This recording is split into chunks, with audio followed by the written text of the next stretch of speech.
The man first stuffed his mouth full of toilet paper. Then he stepped hard on the gas and crashed straight into the police car ahead. The two police officers flew into a rage on the spot. But Jim wasn't afraid at all. He walked forward calmly and then showed his police badge. 你们怎么可以随便把车停在路边啊？多危险啊！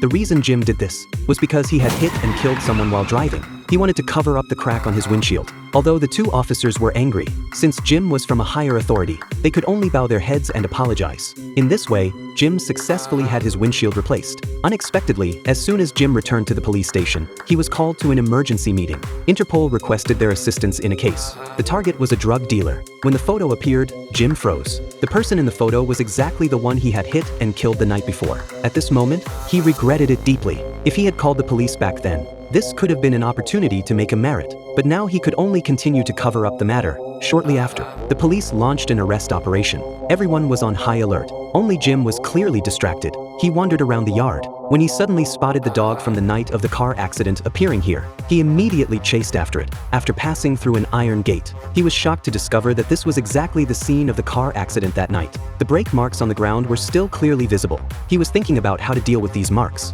when a police car suddenly drove towards this direction. It turned out that someone had called the police saying a car accident had occurred here. The driver had stuffed the body into the trunk and fled. Hearing this, Jim immediately asked who the caller was, but the officer said the caller had used a public phone. Just then, his colleagues also arrived at the scene. The officer told them about the car accident. Suddenly, one of his colleagues noticed a surveillance camera not far away. Jim instantly tensed up. That night, Jim went to the monitoring room under the pretense of delivering supper to check on the situation. Fortunately, the camera only captured blurry footage. Only a black car could be seen. The license plate number was completely unrecognizable. After returning to the police station, Jim was about to destroy his license plate information when a strange call suddenly came in. The caller said he had witnessed the car accident.